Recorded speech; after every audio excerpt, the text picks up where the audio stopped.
Jadi dikumpulkan dosa kita umpamanya sampai ke langit, tumpukan dosa-dosa. Summa tubtum, kemudian kalian tobat. La taballahu alaikum, niscaya Allah menerima tobat kalian itu. Para muhibbin rahimakumullah, wa Ibnu Majah bisanadin jayyid, meriwayatkan oleh Imam Ibnu Majah dengan sanad yang baik dari Rasulullah sallallahu alaihi wasallam bahwa beliau bersabda, "Lau akhta'tum hatta tablugha khatayakumus sama, thumma tubtum lataballahu alaikum." Yang artinya, jikalau kalian berbuat kesalahan, andai kata kalian berbuat dosa sehingga sampailah dosa-dosa kalian itu ke atas langit, daripada banyaknya dosa. Jadi dikumpulkan dosa kita umpamanya sampai ke langit, tumpukan dosa-dosa. Summa tubtum, kemudian kalian tobat. La taballahu alaikum, niscaya Allah menerima tobat kalian itu. Para muhibbin rahimakumullah, hadis ini menunjukkan kepada kita pertama tentang keluasan rahmat Allah, tentang keluasan ampunan Allah, yang mana andai kata tiap-tiap manusia berbuat dosa sehingga sampai ke langit tumpukan dosanya, lalu mereka tobat, Allah terima tobatnya. Dan ini hadis merupakan min ahaditsir raja. Ini hadis termasuk daripada hadis-hadis yang membuahkan harapan. Artinya dengan hadis ini timbul di dalam hati kita harapan bahwa dosa-dosa kita itu diampuni Allah asalkan kita tobat. Dan lagi hadis ini bagi orang-orang yang beriman itu ziyadatul hubbillah, tambah cinta kepada Allah. Nah, hadis seperti ini bagi orang yang beriman adalah menambah cinta mereka kepada Allah. Karena semakin tahu bagaimana baiknya Allah, semakin tahu bagaimana kasih sayang Allah, semakin tahu bagaimana ampunan yang diberikan Allah. Nah, bagi orang yang beriman, hadis-hadis seperti ini menambah cinta mereka kepada Allah Ta'ala.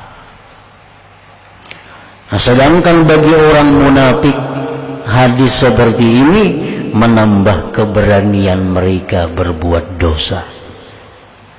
Orang munafik lain lagi menganggap hadis ini.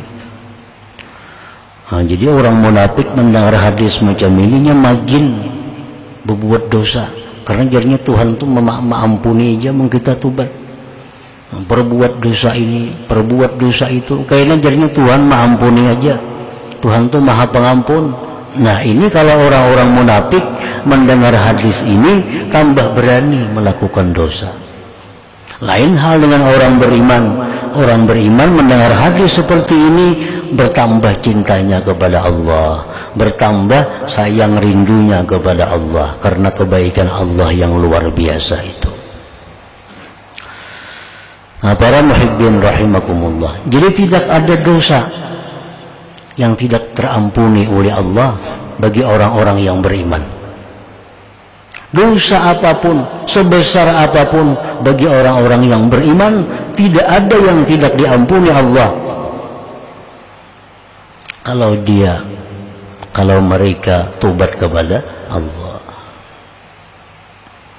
Di dalam kitab Muqashafatul Qulub diceritakan Abu Hurairah radhiyallahu anhu, beliau di tengah jalan hendak menuju tempat Rasulullah sallallahu alaihi wasallam, ditunggu di tepi jalan oleh seorang perempuan.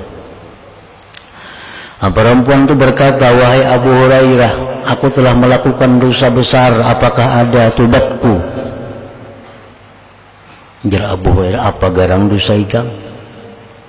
Ulun berzina, kemudian hamil, melahirkan, ulun bunuh anaknya.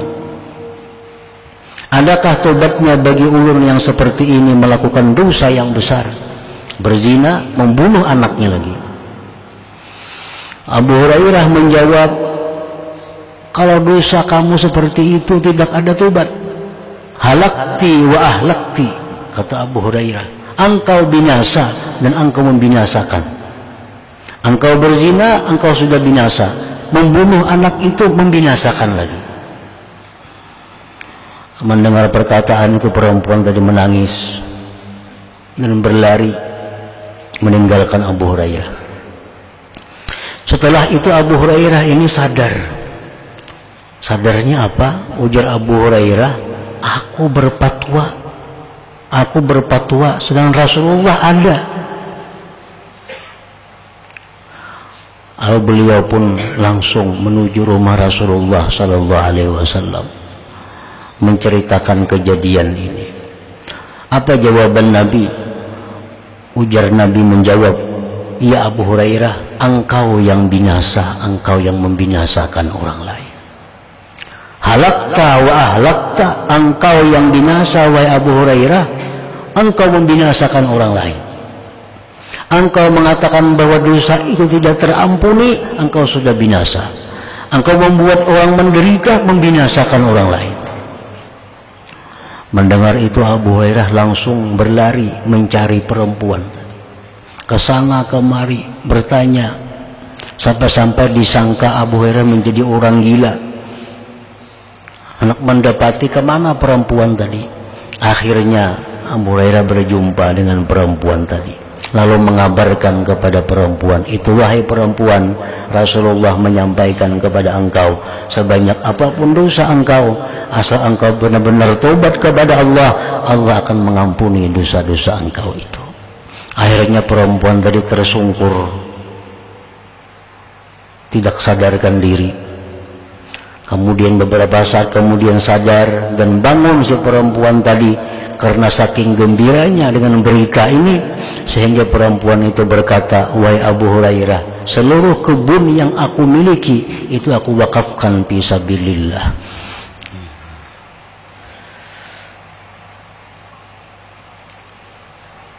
"Law akhta'tum hatta tablugha khatayakumus sama, summa tubtum lataballahu alaikum."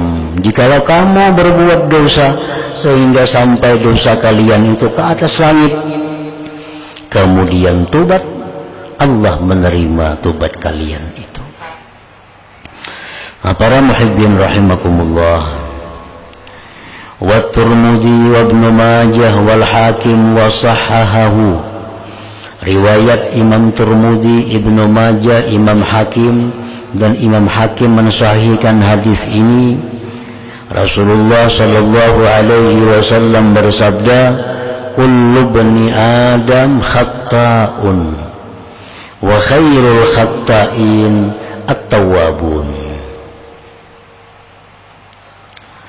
Tiap-tiap manusia, anak Adam, itu berbuat kesalahan, berbuat dosa, kecuali orang-orang yang sudah dimaksum, dipelihara oleh Allah, seperti para rasul, para nabi. Nah, selain itu setiap manusia pasti berbuat salah, pasti berbuat dosa. Dan sebaik-baik orang yang berbuat dosa itu ialah orang-orang yang tobat kepada Allah Subhanahu wa ta'ala. Nah, ini menunjukkan bahwa tobat ini merupakan kewajiban kita. Tobat ini merupakan kewajiban kita yang mesti kita lakukan. Karena setiap manusia, apalagi di zaman sekarang, yang mana kita hidup bergaul dengan manusia sekarang ini, sulit untuk lepas daripada dosa itu. Apalagi mereka-mereka yang hidupnya tiap hari di pasar, makin sulit menghindar dari dosa. Dosa melihat yang haram, dosa mendengar yang haram, dosa meninggalkan amar ma'ruf nahi munkar, nah, dosa di mulut, belum lagi dosa di dalam hati. Nah, jadi tobat kepada Allah ini mesti dijadikan suatu kewajiban, seperti kewajiban sembahyang 5 waktu. Jadi hendaknya kita setiap habis sembahyang kita periksa diri kita, kemudian tobatlah kepada Allah. Setiap sembahyang fardu lagi, nah kita tobat kepada Allah. Karena dengan demikian kita menjadi orang yang dianggap baik oleh Allah Subhanahu wa ta'ala. Untuk lepas daripada dosa itu kada bisa, kecuali orang-orang yang terjamin maksum, yang terpelihara. Macam kita nih, ya Allah jauhkanlah hamba daripada dosa, kada kawa. Ya Allah peliharakan hamba daripada dosa, kada kawa. Bahkan menurut sebagian ulama itu kada boleh diminta, karena permintaan seperti itu permintaan hanya yang diberikan Allah kepada para nabi. Ya Allah peliharakan aku daripada dosa. Nah, ini permintaan yang kada baik. Kenapa? Karena kada mungkin kita bisa terpelihara dari dosa. Itu hanya untuk kalangan para nabi dan rasul. Nah, sedangkan kita ini orang yang selalu berbuat dosa kepada Allah, namun yang kita minta kepada Allah agar selalu bisa bertobat. Minta kepada Allah agar diterima tobat itu. Kullu ibni Adam khata wa khairul atta'in wa khairul khatta'in at-tawwabun. Jadi kalau selama ini kita menganggap bahwa tobat ini hanya perbuatan yang biasa, yang kita remehkan, nah maka mulai sekarang kita tobat ini kita anggap sesuatu kewajiban kita. Kewajiban kita. Karena tobat itu yajibu alal faur. Tobat itu wajibnya segera. Wajibnya segera. Kada bisa diperlambat. Kena mahadang awal tahun hanyar tobat kada bisa. Mahadang malam nisfu Sya'ban hanyar tobat menambahi dosa. Tobat itu selalu dilaksanakan setiap kali kita melakukan dosa, melanggar yang dilarang oleh Allah Subhanahu wa ta'ala. Wasyaikhani dan riwayat Bukhari Muslim, inna abdan asaba zamba faqala ya Rabb inni aznabtu zamban faghfirhu li. Rasulullah sallallahu alaihi wasallam bersabda, beliau menyampaikan hadis qudsi. Allah Subhanahu wa ta'ala berfirman, sesungguhnya hamba melakukan dosa. Lalu si hamba itu berkata, wahai Tuhan, hamba telah melakukan dosa, maka ampunilah dosa itu bagiku. Faqala lahu rabbuhu alima abdi anna lahu rabba yaghfiru dzamba wa ya'khudhu bih. Allah berfirman, hambaku itu mengetahui bahwa dia punya Tuhan yang mengampuni dosanya dan yang menyiksa dengan dosa. Faghafara lahu, maka Allah ampuni baginya. Nah, begitu kita minta ampun kepada Allah, Allah berfirman, Nah, itu si hamba tahu bahwa dia punya Tuhan yang mengampuni dosa dan bisa menyiksa dengan dosa itu, maka Allah ampuni dosanya. Faqala ya Rabbi faghafara lahu summa makatha ma Allah. Kemudian bertahanlah demikian dalam waktu yang lama. Summa asaba dzamban akhar, kemudian si hamba tadi melakukan dosa lagi. Rubbama qala aznaba dzamban akhar, memperbuat dosa lagi. Faqala, berkata si hamba tadi begitu berbuat dosa, ya Rabbi inni aznabtu dzamban akhar faghfirhu li. Ya Tuhanku, bahwasanya aku melakukan dosa yang lain lagi, maka ampunilah dosa itu bagiku. Faqala rabbuhu, maka Allah pun menjawab, alima abdi anna lahu rabban yaghfiru dzamba wa ya'khudhu bih. Hambaku mengetahui bahwa dia punya Tuhan yang mengampuni dosa dan menyiksa dengan dosa, maka Allah ampuni bagi hamba tadi. Summa makasa masyaallahu ta'ala, kemudian bertahanlah yang demikian dalam waktu yang lama. Summa asaba dzamban akhar, kemudian hamba itu melakukan dosa yang lain lagi. Wa rubbama qala aznaba dzamban akhar faqala ya Rabbi inni aznabtu dzamban akhar faghfirhu li. Ya Allah, ya Tuhanku, bahwa aku melakukan dosa yang lain lagi, maka ampunilah bagiku. Faqala rabbuhu alima abdi anna lahu rabba wa yaghfiru dzamba wa ya'khudhu bih. Hambaku mengetahui bahwa dia punya Tuhan yang mengampuni dosa dan menyiksa dengan dosa. Faqala rabbuhu, maka Tuhan pun berfirman, ghafartu li abdi, aku ampuni bagi hambaku, falyamal masya'a, maka hendaklah dia memperbuat apa yang dia kehendaki.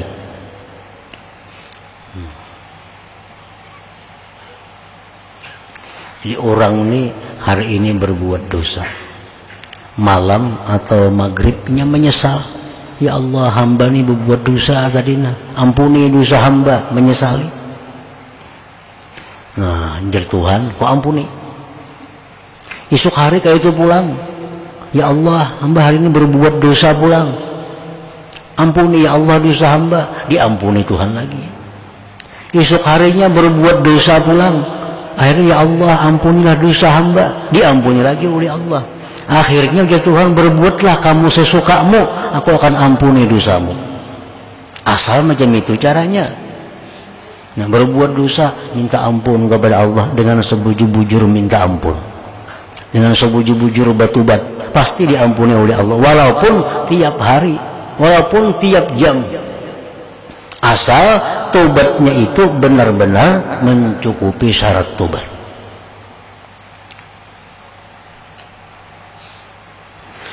Qala al-Munziri, berkata Imam al-Munziri, qauluhu falyamal ma syaa, ma'nahu wallahu a'lam annahu ma dama kullama aznaba dzamban istaghfara wa taba minhu wa lam ya'ud ilaih.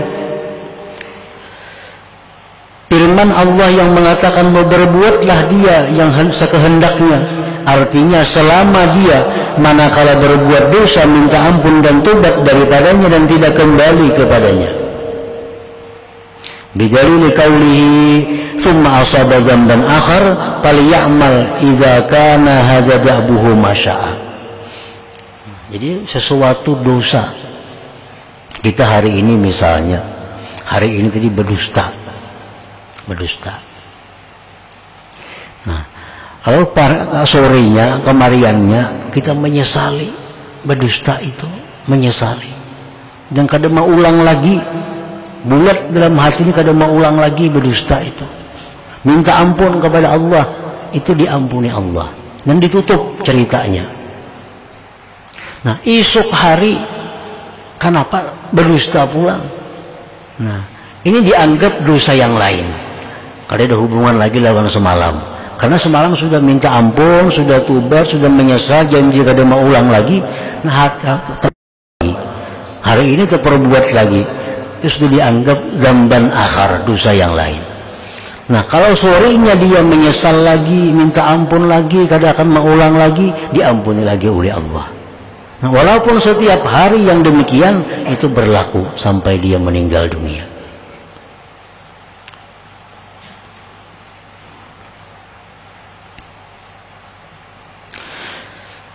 Li'annahu kullama aznaba kanat taubatuhu wa istighfaruhu kaffaratan lidambihi fala yadurruhu. Nah, karena bahwasanya dia manakala berdosa adalah taubatnya dan istighfarnya itu menghapus bagi dosanya, maka tidak membahayakan bagi dia. Tidak membahayakan lagi dosa itu akan dirinya. La annal ma'na, bukan dimaksud dengan hadis itu annahu yuznibu fa yastaghfiru minhu bilisani min ghairi iqla'in thumma yu'awiduhu fa inna hadhihi taubatul kadzabin. Bukanlah makna hadis tadi bahwa dia berbuat dosa kemudian minta ampun dari dosa itu dengan lisannya saja tanpa menghentikan dosa itu, kemudian mengulang lagi, maka itu adalah tobatnya orang-orang yang pendusta. Nah, ada macam itu.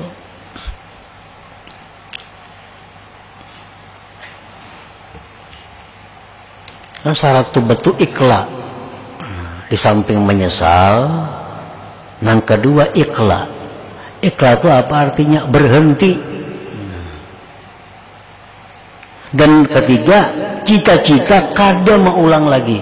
Nah, itu tobat nang bujur. Bila itu ada dalam tobat, walaupun setiap saat berbuat dosa, maka dosanya diampuni oleh Allah Subhanahu wa ta'ala.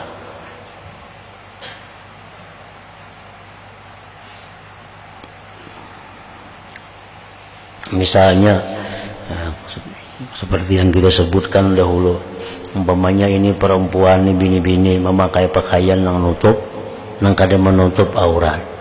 Nah, pakaian yang buka aurat atau menutup aurat cuma tipis, sama aja juga. Atau menutup aurat kada tipis, membentuk tubuh kantat, sama aja juga.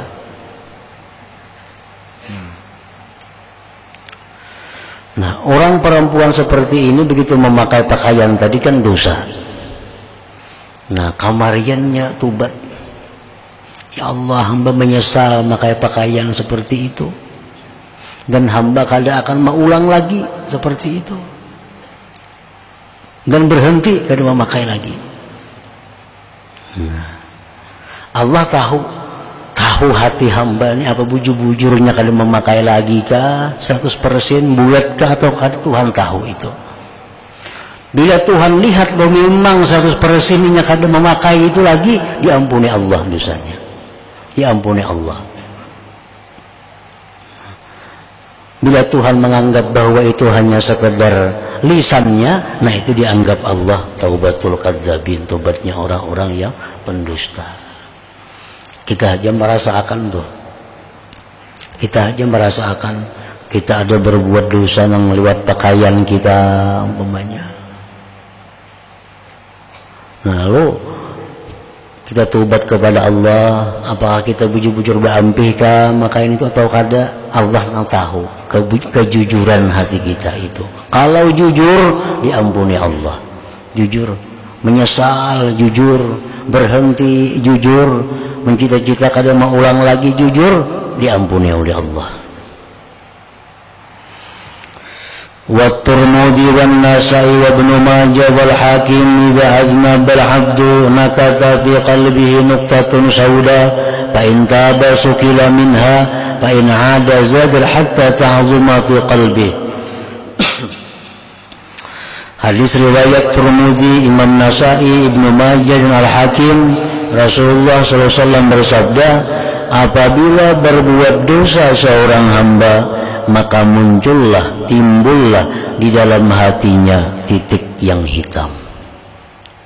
Nah, kita berbuat dosa hari ini, timbul hati kita ada titik, ada noda dalam hati. Fa'in taba, jika tobat, sukila minha, dikilapkan lagi daripadanya titik hitam tadi. Kalau tobat dihapus, dihilangkan titik hitam itu. Fa'in ada, jika dia kembali, zadat, kembali lagi timbul titik hitam itu. Berbuat dosa, timbul lagi titik hitam itu. Hatta ta'zuma fi qalbi, sehingga membesar di dalam hatinya. Nah, berbuat dosa nih, titik hati. Kalau kita kada tubat, berbuat dosa pulang 2 buting titiknya. Berbuat dosa pulang kada tubat 3 titiknya. Akhirnya memenuhi hati dengan titik hitam, sehingga kada melihat lagi mana yang benar, mana yang salah, mana yang halal, mana yang haram, karena mata hatinya sudah tertutup dengan nuktah-nuktah hitam itu. Qala Al-Hasan radhiyallahu anhu, berkata Hasan Basri radhiyallahu taala anhu, inna bainal abdi wa bainallah ta'ala haddan minal ma'asi ma'luma idza balaghahu al-'abdu tubi'a 'ala qalbihi fala yuwaffaqu ba'daha li khair. Qaulul Hasan wal hadis qablahu faqat min sirajit talibin.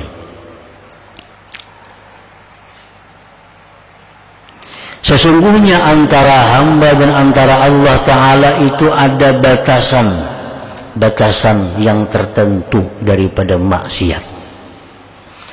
Bila mana sampai akan batasan itu oleh si hamba, maka dikunci atas hatinya, maka tidak diberi taufik lagi sesudahnya itu bagi kebaikan. Nah, jadi ada batasan-batasan yang diberikan Allah kepada kita berbuat dosa itu. Bila mana kita berbuat dosa sampai kepada batas itu, maka telinga kita tuli dari kebaikan. Anggota tubuh kita ini mati, kaku daripada berbuat kebaikan. Itu kalau sudah maksiat orang ini sampai kepada batas yang ditentukan oleh Allah Subhanahu wa Ta'ala. Nah, tapi kalau orang ini selalu tobat kepada Allah, kada akan sampai kepada batas itu. Karena begitu muncul titik hitam, sorenya tobat dihapus oleh Allah. Karena subuhnya tobat, kalau ada malam tadi dosa dihapus lagi oleh Allah. Kada akan sampai menyebar ke seluruh hati. Nah, kemudian wa Tirmidzi wa hasanahu.